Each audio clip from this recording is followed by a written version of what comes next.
好，各位中五同學，咁呢度咧就係第37課，就係想睇翻咧嗰啲 rate of reaction 受到乜嘢嘅因素咧 factor 所影響嘅。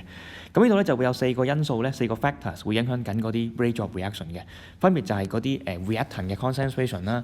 咁但係呢度講緊個 reactant 咧，通常係講緊啲 solution 入邊嗰啲reactant 嘅。OK， 即係個 dissolve 咗入去入邊嗰啲物質啦 ，dissolve 喺 solution 入邊嘅物質啦，我哋可以加水去開稀佢啦，或者煲走啲水去令佢濃嘅。咁另一樣嘢咧就係嗰個gas 嘅concentration 啦，因為個 gas 咧佢係一個密閉嘅環境咧，可以有大啲嘅 volume 同細啲嘅 volume 啦。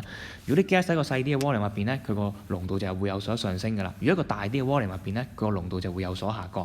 咁但係呢個 concentration 咧就唔係指咧 solid 嘅，因為 solid 咧其實佢係一個固定嘅 concentration， 因為對於 solid 嚟講咧，佢嘅 concentration 即係佢個 density， 咁 solid 咧就有個固定嘅 density 嘅，咁所以個 concentration 都固定嘅。咁所以呢個 concentration of reactant 咧係針對 solution 或者 gas 嘅。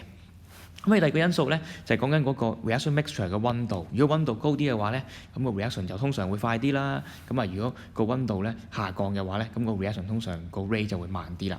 跟住就係嗰個嘅solid reactant 入邊嗰啲surface area 有粒大粒啲嘅固體，究竟 cut 到佢變咗好細粒㗎啦。咁如果細粒嘅話咧，佢就會有個大嘅 contact surface area。OK， 咁跟住最後咧就係嗰個嘅催化劑 presence of 有冇啲催化劑 catalyst 咁啦。所以呢4個因素咧就係影響緊呢個 rate of reaction 嘅，就係嗰個嘅濃度啦、溫度啦、表面面積同埋嗰個 catalyst 嘅。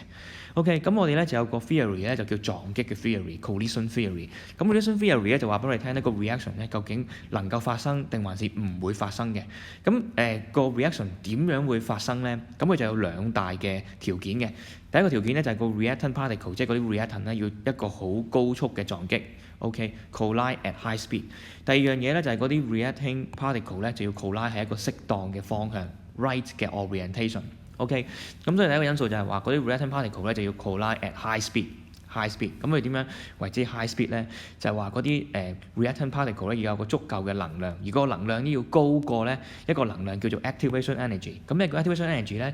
要背翻下，就係 minimum amount of energy for 嗰個 reaction to start。OK， 咁所以嗰啲 reactant particle 咧要撞擊嘅時候咧要 acquire 到呢個 minimum amount of energy required 去 start 個 reaction，which is called activation energy。咁個符號咧就叫 EA activation energy。咁呢個 activation energy 我哋做咩嘅咧？就係話要做拆 bond 啦。OK，bond 咧要係 broken 嘅。OK，咁所以咧就係要係所有 reaction 無論 exo 或者 endothermic 嘅話咧，都要首先要拆咗啲 bond。咁而呢個reacting particle 咧要撞擊嘅時候咧要足夠嘅能量去拆嗰啲 bond 咯。OK， 咁所以咧就係我哋要去知道啦 start break bond 啊個 activation energy。咁第二樣嘢咧就係話嗰個嘅reacting particle 咧佢要撞擊嘅時候咧要一個適當嘅方向咯。OK， 咁例如我哋有呢個 compound 啦，就叫 1 bromo 嘅 butane。OK， 1號位有個 bromine嘅 butane，1 bromo butane 嗰同 hydroxide 起反應啦。個 hydroxide 咧要打正咧，即係carbon number 1先得嘅，咁佢就會有個 reaction 啦。如果嗰個嘅hydroxide 打落去第二啲位，打落去 hydrogen 嗰個位嘅話咧，咁佢就係一個唔啱嘅方向，咁所以佢就冇 reaction 啦。OK， 咁所以咧呢個就係一個適當嘅位置嘅撞擊啦。咁好多 reaction 啦，我哋就話會撞擊啦嚇。咁但係咧嗰啲撞擊咧得好少嘅部分，好少嘅 percentage， 好少嘅 fraction of 個撞擊咧，會係令到咧會有一個 successful 嘅reaction， 會有 product 產生嘅。咁所以呢度就話啦 only a small fraction of collision 係 successful in forming product。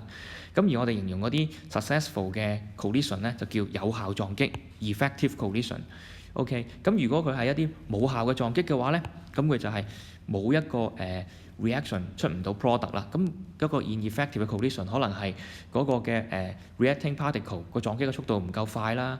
咁亦都可能係咧嗰個orientation 係錯咗嘅。OK， 咁而跟住嗰個 rate of reaction 咧，就係正比於啲乜嘢咧？就係嗰啲number of effective collision per unit time。咁所以咧就係個 rate 咧就係正比於個 number of effective collision per unit time 咁樣咯。OK， 咁所以就係呢個要記翻啊！好多時答咧就話個 reaction rate 幾時會快，幾時會慢咧，就係話個 number of effective collision 要針對係 effective collision，就係 per unit time 咁樣啦嚇。咁呢度咧就係我哋個 part one 就係一個介紹翻嗰個嘅 factors affecting rate of reaction。咁啊，多謝大家。